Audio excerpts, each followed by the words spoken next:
Hello, Kim. Thank you so much for joining us on the World Vegan Travel Podcast. Oh, Bridie, thank you. The honor is all mine. I am a huge fan of your podcast. We recommend it to all of our listeners and all of our students at Brownble, and it's a treat to be here. Oh, thank you. So tell us a little bit about what you do in the vegan space, because I've been following your work for quite some time. I know a lot about it, but maybe there are some people out there that are not so familiar because you honestly do so many things.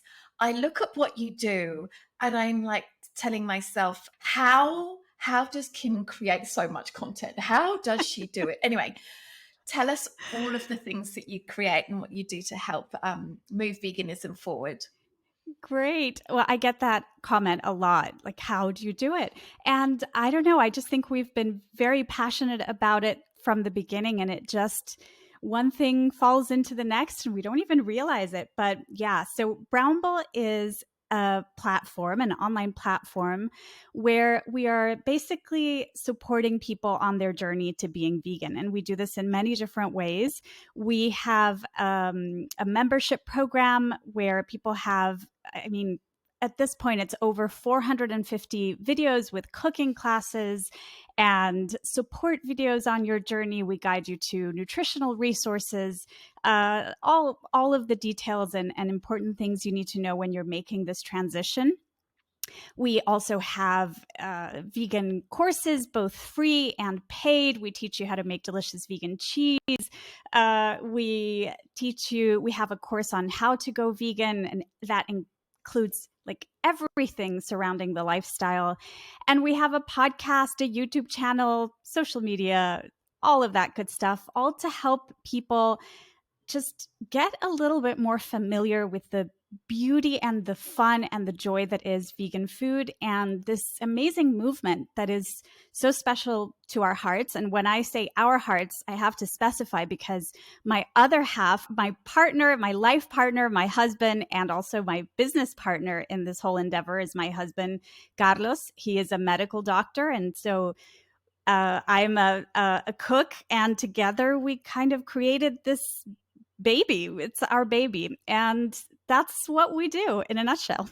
Yes, I can't remember how I stumbled across your work. It must have been about 5 or 6, maybe 6 years ago, I guess.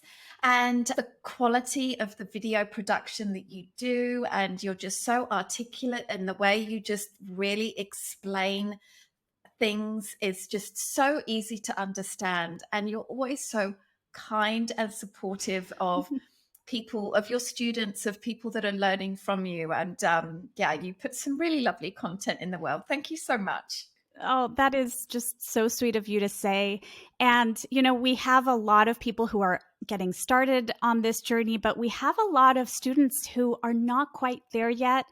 They are trying to take more steps in the vegan direction, but they don't feel quite ready. They maybe have a non-supportive family member at home or a partner that isn't 100% on board. And they're sort of navigating that tough terrain that can sometimes happen in the beginning. And I think that has taught me so much about how really each person has to take their time with this, and there's no forcing it, there's no rushing it. But I don't know, there's the more inspiration and help and support you have, it really does get easier. And that's kind of what I'm all about.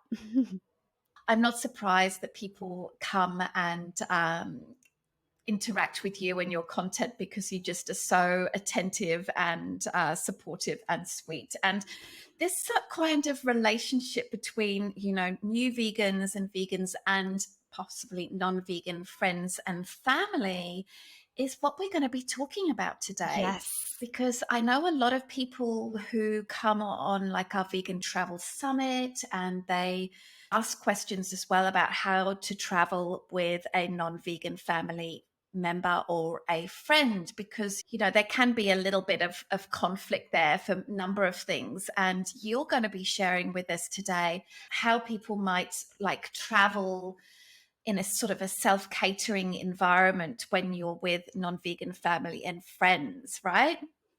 Yes. Yes.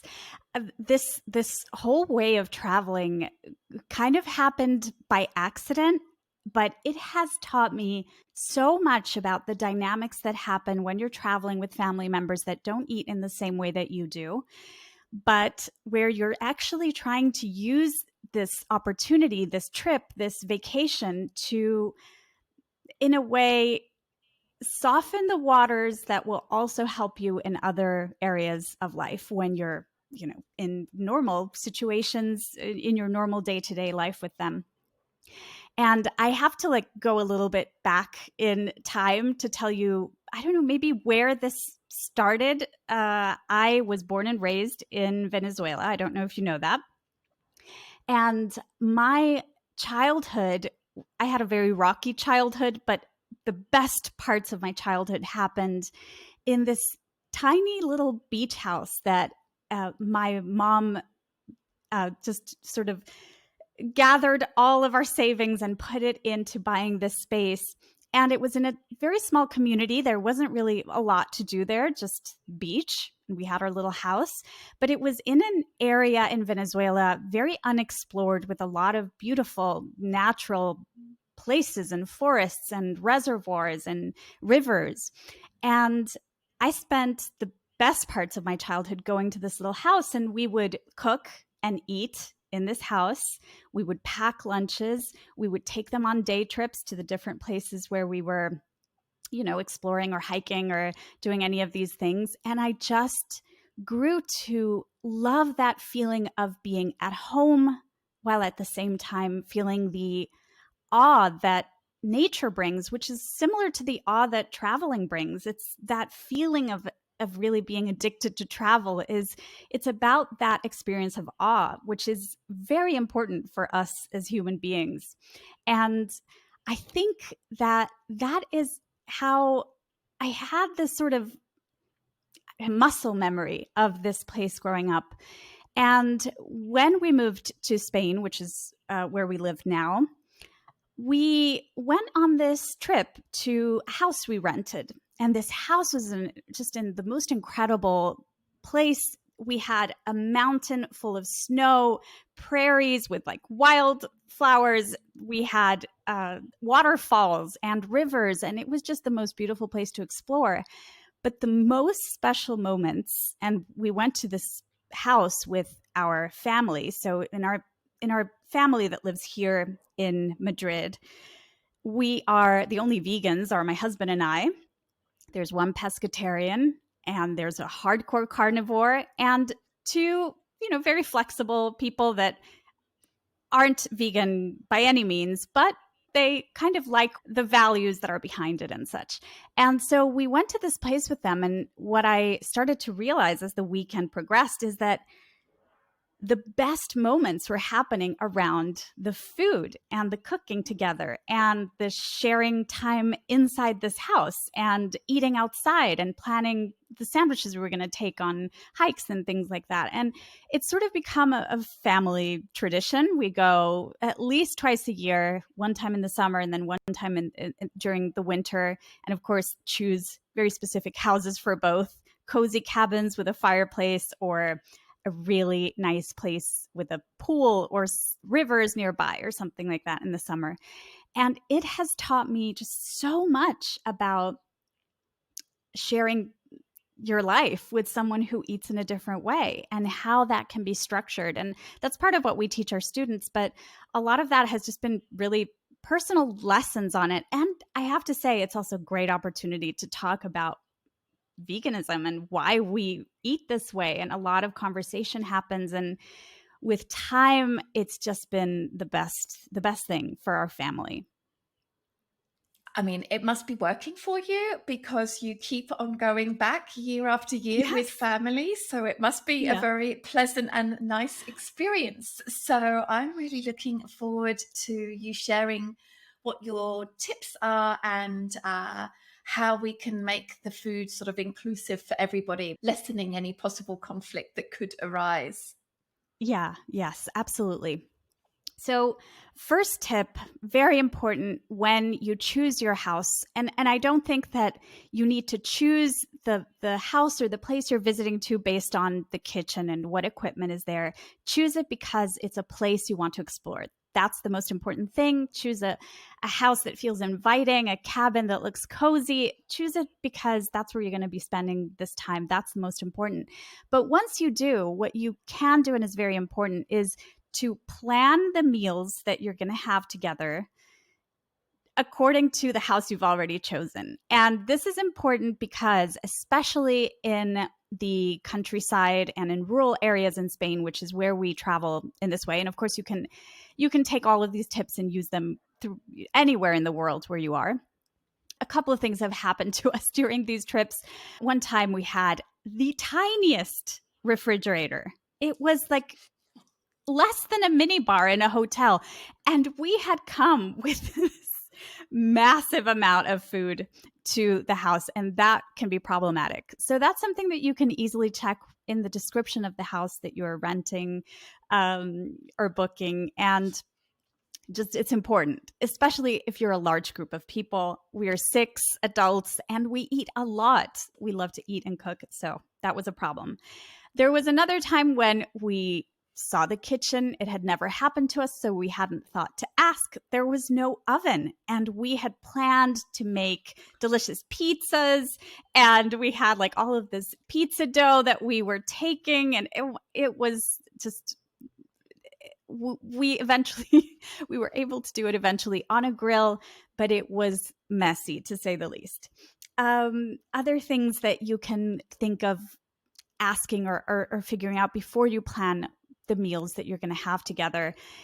Is there an outdoor grill? Grilling is a big part of our family tradition, and grilling is a sticky territory because I know some vegans feel a little bit weird about, having animal products and plant-based products cooked in the same grill. And I totally respect and understand that if that's the case for you. And there are things you can do to kind of navigate that. But if that's not a problem for you, or you want to be flexible and try to see how it goes, just making sure if it's the summertime that grilling outside is allowed. We've had very serious wildfires in Spain, especially this year. We've had just record-breaking heat waves, and it's been bad. And many places are opting to, just put the grill off of, out of service, even if it's there in the house. So that's something that you can ask. It doesn't mean you can't stay in that house. It just means, well, there won't be grilling, so you can plan a different meal. So those are some things that I think you have to keep in mind when you're choosing the place that you're going to go to. And you can plan your meals accordingly. Now, when I say plan your meals, you have so many ways to go about this, and I'm sure it's going to depend on people's personality, how much of a planner they are, how much of the, I want to have all the delicious goodies and make sure I'm not missing anything. And keep in mind that at least in our case, we're going to very rural areas. These are areas that don't even have a hotel. And so you're going to have maybe a small store, definitely going to be able to find fruits and vegetables. That's the beauty of Spain, one of the wonderful things about Spain. But some other things like soy milk or another non-dairy milk, things like that, we've rarely had trouble, but you want to keep that in mind. And so you can decide to plan some meals. I'm going to give you lots of ideas, of course, and take all of those groceries with you to cook there. You can take part of the groceries and decide to buy some of the shelf staples there, or some of the fruits and vegetables fresh there. And you can also cook things in advance and take the ready-made dishes. Now, I have found that it's in the cooking process together that a lot of that sort of wonderful sharing of time and of the way we eat and the experience of eating vegan foods for non-vegans, that's where it happens. So that's what we do. We take lots of groceries, haul them to these houses, and there we have just the best time cooking. There's some great tips there because, very often when we are going to like a cabin, and the nearest store is like half an hour away, like in North America, that's a very, very common thing to do. And if you're not organized, you can find yourself having to go to the store every single day. And Yeah. this is kind of annoying. It also takes away part of your enjoyment time, right? It's not the number one thing you want to do when you're traveling, going grocery shopping. So that's one of the advantages of taking things with you if you can, if you're going by car and it's easy for you. Of course, if you're going by plane, it's a totally different matter and you're going to have to do your shopping there. That's where Happy Cow comes in. You can search for nearby towns where there might be some vegan stores, or just go to the regular supermarket because, as most vegans will tell you, most of our meals are bought there with the delicious Absolutely. produce and fruits and veggies and all of the wonderful plant-based foods that everybody eats.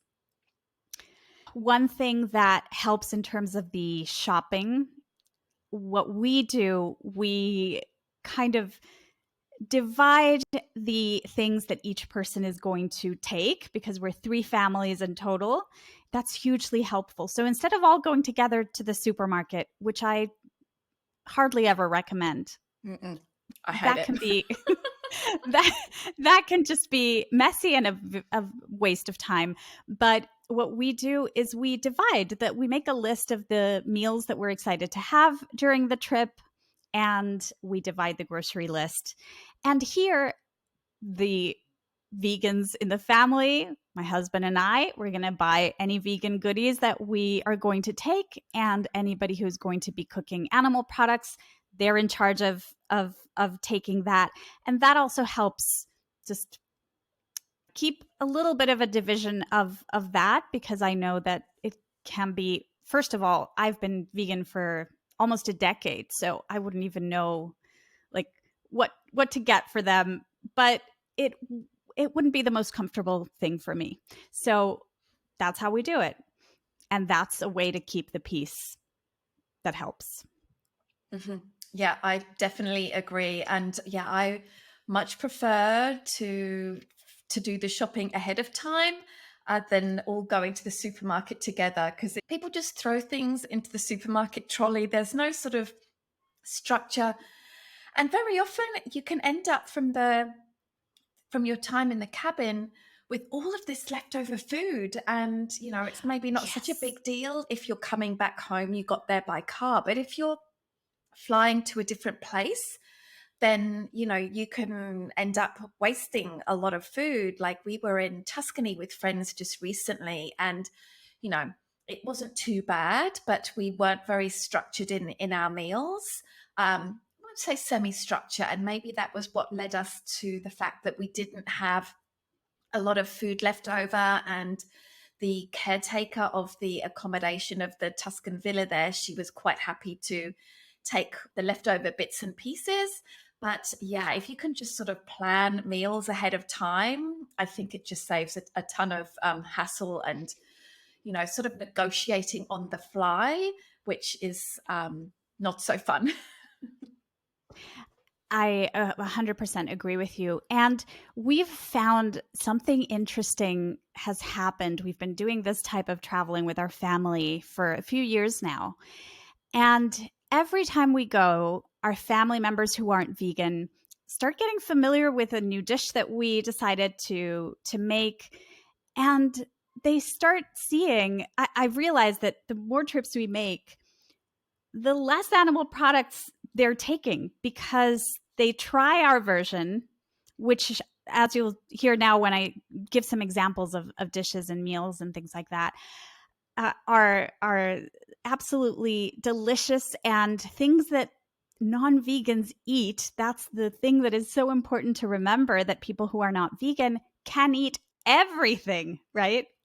And it's I've noticed that when we've decided to have like a taco night, and we've created just the vegan options for those tacos, they've enjoyed it so much that the next time around they say, like, we're not going to bother to like take something else, because then we have to we'll have the vegan version too. And that's been amazing because we haven't been pushing it on them. We haven't been pressuring them. Everybody has access. We do this in the like notes app of the phone, and we share it. So everyone adds the goodies that they would like to add, snacks and things that they enjoy that we didn't think to take. And there's absolute total freedom for meat eaters to take whatever they want on these trips. And I've noticed that the animal products keep getting smaller and smaller and lower and lower. And I think it's a testament to being exposed to what vegan food really is. And it is normal food. And that's made a huge difference. And so every time we go now, it's easier and easier to plan this because, everybody has sort of embraced it, and it's lovely. And if it can happen with some of the hardcore carnivores in my family, it can happen in yours. So what are some of the dishes that you love to prepare in this kind of context, in this situation? Sure. So we definitely have our favorites. And something I would love to reference is we had in our podcast, we recently had a guest. She is a registered dietitian, Shannon Costello, and she was talking about sharing her life with her now husband. She's now married, and how he isn't vegan and she is. And she talked about this concept of meal extenders. And I asked her, like, what are meal extenders? And when she described it to me, it is exactly what we do on these trips. So a meal extender would be making, for example, she used the example of making a delicious bolognese sauce for pasta and adding, using all of the delicious tomatoes and onions and garlic and spices, adding some red lentils to add lots of that plant-based protein. And then for her husband on the side, he would cook meat crumbles or ground meat or whatever he wanted to add to his bolognese. But the bulk and the main part of the meal is made out of plants, as many dishes are in the world. And then, that's a good way to sort of get the meal started like that. And whoever wants to add something in addition can do so. And the rest is all vegan. And this is something that I always talk about when I'm talking about cooking for the holidays. Making the mashed potatoes with non-dairy milk and non-dairy butter, no one can tell the difference whatsoever. And if it can be made like this and everybody can enjoy them, why not? So the sort of meal ideas kind of follow this sort of way of organizing the recipe, let's say. And so we have days in which we always have a taco night. That's become a regular. Everybody loves it. And so I always make a vegan sour cream with cashews. I make my guacamole and some pico de gallo salsa and some delicious black beans. And we take tortillas, and you can add any other fixings that you love in your tacos. And that's a regular. We always have a barbecue. Like I mentioned, some vegans feel a little bit uncomfortable about the same space cooking both types of meals. You can visually cut the barbecue in half, mentally cut the barbecue in half, have things stay separate. Or if it still makes you uncomfortable, you can cook some of the components inside in the stove in a pan. The biggest part of our barbecues are delicious things like cooking corn on the cob and asparagus and peppers and onions and giant portobello mushrooms that you marinate and you pop on the grill. We love adding some Beyond sausages, or we have a delicious sausage recipe made from scratch in our YouTube channel. And we take some of those, and you notice when you're looking at this grill how much of a barbecue is really plants. And that's a beautiful thing. And you can focus on that. Try to look at this as you're in this process to join forces, not separate. and that kind of helps. We have, sometimes we make a delicious pesto sauce and we quickly cook some spaghetti. We take the pesto sauce ready made. We quickly cook some spaghetti and toss it with that, or some delicious pomodoro sauce. Sometimes we take all of the fixings to assemble sandwiches. And this is especially helpful if during this holiday, you're going to go on hikes and you're going to go to spend some time at the beach or just go down trails, and you can maybe take lunch with you. And so you can fill your packs with just delicious fruit or fruit salad. You can grab some sandwiches, some chips. You put all of the things in the center of the table, and each person assembles their sandwich like they like it, no judgment, and everyone can share that time. And there's less stress that way, I feel. What else? Sometimes we make a delicious risotto with vegetables, or a huge paella, Spanish-style paella with tons of vegetables. We make really big salads. In a recent house we stayed in, there was an entire vegetable garden that we could eat out of. That was just mind-blowing. It brought me back to those memories in Venezuela, because that's what we would spend our days doing. We had huge tamarind trees and lime trees and soursop trees are typical in Venezuela. And we would make our meals from what we got from the garden. And so we were able to do that in a recent house, and it was so good, so delicious. And I noticed in that particular house how our family members who were not vegan were so excited, because there's something really special that happens when you see how vegetables are grown and you realize, like, wow, there's a big difference between the industries that are involved in our meat consumption and picking a tomato from a tomato plant. It was a very special thing. So we make really big, beautiful salads. We have days in which we maybe have burgers on the grill, and everybody in our family is obsessed with the Beyond Burger or other burgers that we've taken. And so they're more than happy to have that, and lots of delicious fixings. Everybody can assemble them as they like. Tapas night. This is an important night. So tapas are the best way to, first of all, use some of those leftovers that you mentioned. So there are going to be some leftover grilled peppers and grilled onions and some leftover salad. And there's going to be like all sorts of ins and outs, because it's really hard to exactly calculate how much you're going to take. We tend to usually overshop and then have to divide what was left over between the households.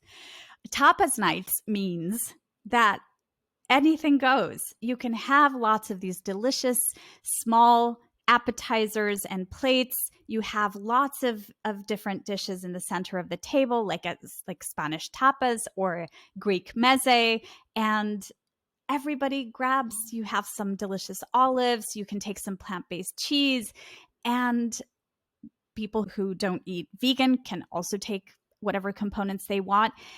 And it's all just there on the table, and you grab, fill up your plate, and then focus on the conversation, on the time spent together. And this is an important night. Always also recommend taking something sweet. I usually bake a batch of brownies and take it with me, or banana bread, something delicious like that. And by the way, we've got plenty of recipes for all of these things in our YouTube channel and in our website if people are interested. But it's always nice to have that, and have lots of snacks for game nights. Take whatever drinks you love, enjoy wine by the fire. And it has slowly become less about the beautiful surroundings and more about the family time. And that's sort of what I love about this way of traveling. I really liked what you said about the tapas. We do something different, or we did something different when we were just with friends in Tuscany. They were all vegetarian, and of course Seb and I were vegan, and we didn't do tapas, but my friend particularly, she does a really great job at platters. So she just made this big platter of all of the leftover food towards the end of the trip, and we just sort of grazed on that with our aperols and next to the pool. It was just so much fun. I Yeah. did have a question for you about the amount of stuff, because you mentioned, for example, the pesto and the sour cream. Are these things that you bring and prepare at home ahead of time? And how do you transport them to where you're going? Great question, Bridie. Yes. So I do take some of those types of staples there. So things that are going to require a blender or a food processor or something other than a cutting board and a knife and regular set of pots and pans, you do want to take from home because, if there's a blender, it's going to be a very simple blender, or you might not find one. So those kinds of things, I think it's helpful to take along ready-made. Same thing goes for the brownies. I'm not going to use time of my vacation to bake and measure out and take the flour and take the baking powder and all of those things. So I always recommend you can take things in reusable baggies or containers that are then going to be extremely helpful. Always take some either collapsible containers or extra Tupperware or things like that, because you're going to need it. When there are leftovers for the next day, you're going to realize you open the fridge and, well, where am I going to put this? So it's always helpful to travel with just maybe one or two. When we take these things and anything that is refrigerated, you can take a cooler and some of these very handy refillable freezer containers that then you can refreeze once you get there and come back with any leftovers. And what we've recently found is a cooler takes a lot of space in our car, and we have a tiny electric car. And what helps if it's not a long distance is getting some of these reusable hefty bags that they sell at the store, at the supermarket, for when you're taking frozen foods home. And they're really good at keeping frozen foods frozen. So if it's not a long distance, this takes so much less space. It can go under the car seat. It can go between the front seats of the car and the ones in the back. It can go in any sort of corner if you're taking a lot of things. And just small containers, baggies are hugely helpful, and you can reuse these. Yeah. I can't stop thinking about some extreme meal prepping I did for a trip that I did a few years ago. We were meeting Colleen and David, and we were going to spend Christmas with them. So, kind of an important meal, important time. Yes. I've relaxed a little bit these days, but I really, really wanted to have this nut roast that I know nut roasts get a bit of a bad rap, but this one is really good. We've been cooking it in our family since I was about the age of 10. It wasn't vegan then, it was vegetarian, but of course we veganized it now. It doesn't have egg in it now. It has just a flax egg. Anyway, it's this cashew nut and mushroom layered nut roast. It's so good. And then I would make a gravy with it. So that's basically what we have every year at Christmas if we happen to be in a place. And Colleen and David and Seb and I, we were going to this little place in southern Germany in a small town. It's over Christmas, so there's not a lot of things open, especially in Europe. So I was like, right, I'm going to bring it. And I actually made this nut roast in Thailand and gravy, and I froze it and I brought it all of the way to Germany. Oh my goodness. How did you manage to keep it frozen? It stayed frozen until we get there. But of course, it was thawing over the period of a few days, but I was able to keep it cool enough. We didn't get sick. And basically, I would make sure that I would refreeze the bricks every night. I wouldn't necessarily recommend everyone do that, but, it was really nice to have this traditional way that I personally would enjoy Christmas lunch and this amazing gravy in this little house in the middle of southern Germany. It was fun. So, if I can bring a nut roast from Thailand to southern Germany, Yes, absolutely. And remember, you can also freeze sauces and things like that in ice cube trays and plop all of those ice cubes in a baggie. That's also going to save space. And of course, you have to adapt this to whether or not you have to fly there. If you're taking your car, if Mm, it's a road trip to get there, it's so much easier. You can take anything you want with you and then maybe complement with things that you know you're going to find there if you don't want to carry everything. mm. I love your story, Bridie, because Christmas is a big important meal for me. We've never spent, Christmas Day or Christmas Eve at one of these houses, but if we were to do so, I can only imagine the amount of food we would take to that, because we usually all have Christmas meal together and everybody has a favorite. So our Christmas dinners are insanity. It's so many different dishes because, of course, Christmas means different things to different people. Food is such a big part of these celebrations. So we have our attachments to those dishes, so everything goes, and that's the beauty of that sort of document. And this could be a Google Doc, it can be notes on your phone that you share between everybody, and people can add what they like. For example, I don't know, one of our family members loves taking yogurt for snacks. I would have never thought to take that because it's not in my usual snacks when I'm out and about, right? And we take it because it's part of what she likes to take. And we just try to accommodate everybody so that everybody feels happy, so that everybody knows what's coming. That's a big part of the meal planning. People know what to expect. The carnivores know that we're not going to force anything on them. They're going to have what they like. And it really does help move the needle into neutral territory, I feel. When you go on these trips with your family members, do you take all of the condiments as well, like the mayo and the ketchup and the mustard for burgers and things like that, so that because sometimes it's there left over from a previous guest, but sometimes it's not, and you could you know end up having to buy a whole new extra thing and then drag it back. How do you manage all of those things, or maybe things that you only need a little bit of? Right. Great question.